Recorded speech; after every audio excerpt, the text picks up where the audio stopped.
Evening of Friday, April 24 is today, 2026. Good evening, everyone. The human rights lawyer, Dr. Maxwell Opara, or people know him as Nnamdi Kanu's lawyer, has dragged President Tinubu, Nigeria Army, and Attorney General of the Federation to court, asking court to stop the reintegration of repentant insurgents into the society. The human rights lawyer, Maxwell Opara, has prayed the Federal High Court in Abuja to restrain the Nigerian military from further reintegrating repentant insurgents into the society.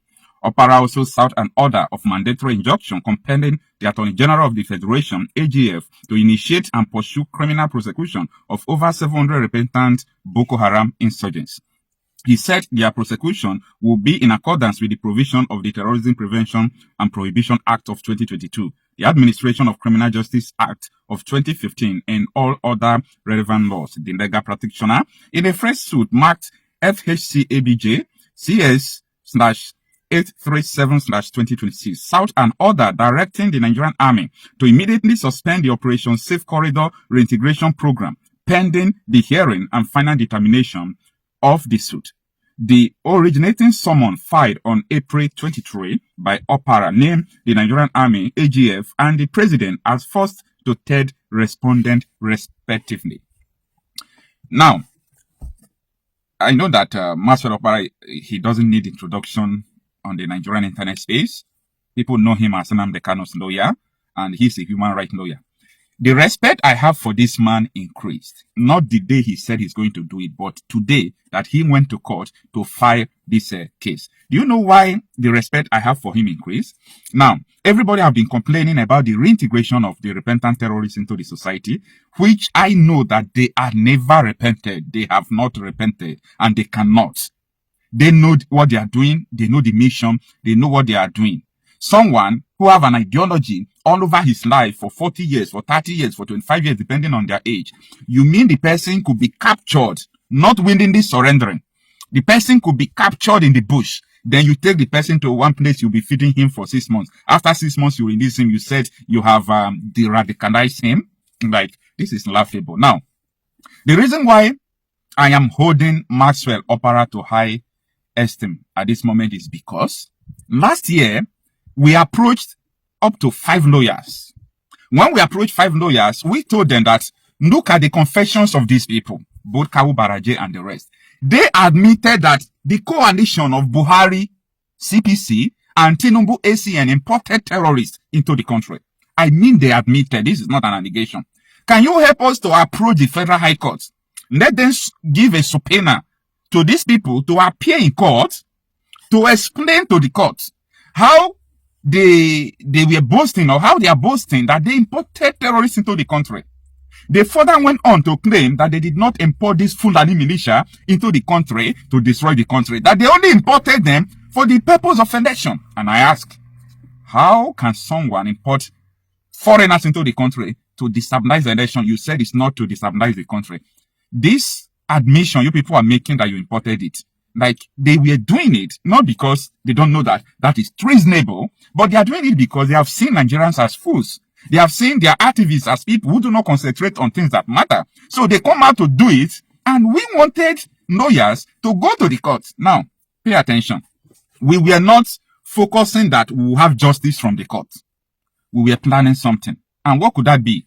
Once the case goes to court, meaning we have established a legal standing against people who imported the terrorists. Now, the next thing is to draw the relevant authorities and people that are interested from around the world to the matter. Then we will now start going to global media to make sure we bring these people to book. Like the 5 lawyers were telling us that this is a high profile case. This is a case that if we take it up, it concerns even people in the presidency, that we can't do that. We can't finish it if we start it. Like, we were discouraged to do that. I'm not a lawyer. If I am a lawyer, I don't need anybody's permission. I walk to court and fight the suit. And that is what Maxwell Opara has done. So even though this case, maybe at the end, it did not go well, you know, they owns everything. Maybe at the end, the judiciary did not go ahead to stop it. Or even though the judiciary stopped it and the army did not obey the court order, you know how Nigeria operate now. They might not even obey the court order. Even when the court will give an injunction, court will rule against them. If they choose to obey it, they will obey it. If they choose not to obey it, they will not obey it. Okay? So, Even though maybe it goes that way, but I have maximum respect for this man. I have maximum respect for this man because this man is doing what other people are not doing. This is the way to go. If we have lawyers who are doing things like this, I don't think that all this rascality of terrorism will be like this. As Master Okpara is handling this one, how I wish another person will go and sue Shegumi, sue DSS, sue the army and the police that follow Shegumi to meet the terrorists, that said they know their location, they know their name, they know where they are. So why are they allowing these terrorists to kill the soldiers if they know where they are? If they have their phone number, they know their name, you talk with them, you send Shegumi with them, with the police, DSS and the police. And after meeting them, they will go. Then the terrorists will still come and kill the soldiers. What is wrong with that man? What is wrong with that man? So this is the situation that I wanted things to be going. Not because maybe as he sued Tinubu to say, he sued Attorney General of the Federation and he sued the Nigerian army. Not because he sued them that maybe everything will just go well. That is not it. Maybe at the end, they could be postponing the thing, but he is establishing something. If there is no one that call evil, evil, it means that everybody is supporting the evil. And that is why anytime I'm speaking up, I want people to speak up. You have a voice. Speak up. Even though you can't do anything, just speak forth. Speak forth. The bar is rising against Tinubu's administration. Apart from what Ted Cruz is saying, what he's deliberating in the House, that Tinubu's administration is complicit to terrorism. In other words, Senator Ted Cruz is saying that Tinubu's administration are directly sponsoring terrorism in Nigeria. However, Mike Arnold, day before yesterday, was still on congressional hearing where Mike Arnold was totally off. Like, when I mean he was off, he was not just trying to be politically correct. I hope so many people have listened to that video. So he was not trying to be politically correct. He was hitting the nail at the head and he knows what he wants. He's saying that the US will arrest people in Tinubu's administration. US should arrest people in Tinubu's administration that they are responsible for the killing. Now, don't pay attention when outsiders say it like that. I want you to start from the insiders. Kunde Ondawumi said the same thing. T.Y. Danjuma said the same thing. A lot of people are saying the same thing. Both General Rabo, to mention but few. What is it called?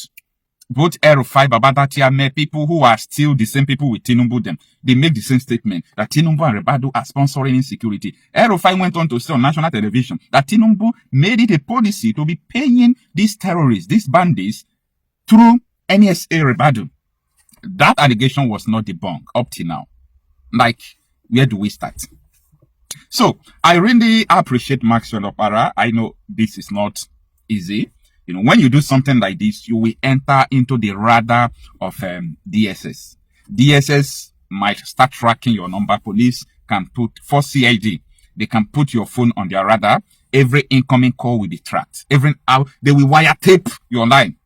They will be tapping your line to know whether someone is sponsoring you to do that, to know whether there is any external influence. If there is any external influence, DSS can just come after you, even though you are doing the right thing. So I urge people to be very careful when you are doing something like this. But when I mean very careful, I do not mean that you should be afraid of what you are doing.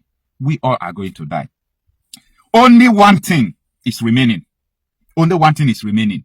Let us lose our fear. The day we lose our fear, everything will be in order because everybody will take their place. Anything we want, it will happen. Anything we want, it will happen. But we just have to lose the fear. We just have to lose the fear. You know, fear, tribalism, so many things. This is why Nigeria can never be one. If you call for this part will say, no, this one is like something that is not one can never be one. That is the problem. Something that is not one can never be one. Anyway, I really like what Maxwell Okpara did. When we had End Bad Governance protest, so many of us were arrested. Some persons were charged for treason and so on and so forth. Just imagine. And terrorists, you are integrating them into the society. And protesters, you are charging them for treason. Black man. Black man. Like, something is definitely wrong with us.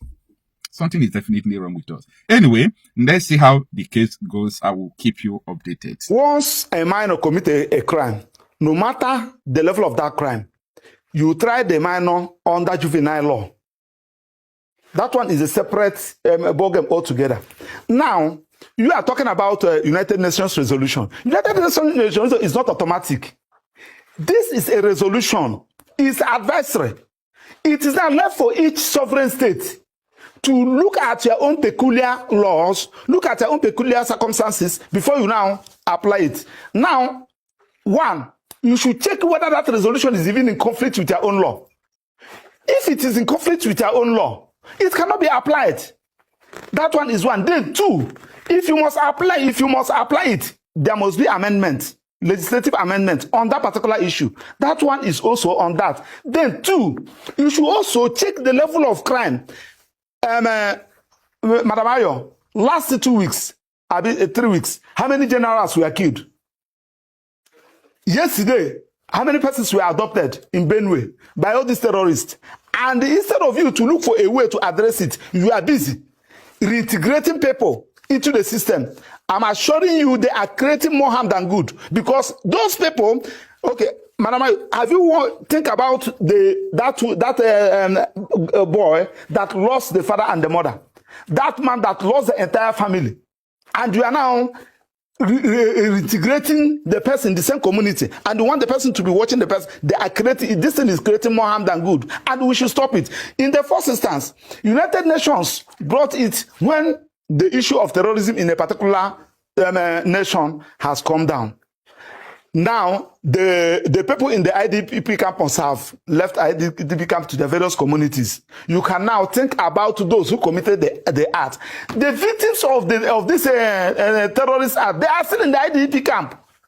And instead of you to think about how to rehabilitate them, instead of you to think about how to make their welfare there, and you are using our hard-earned money to say that you are rehabilitating a criminal under 6 months, it will not stand. We will protest against it.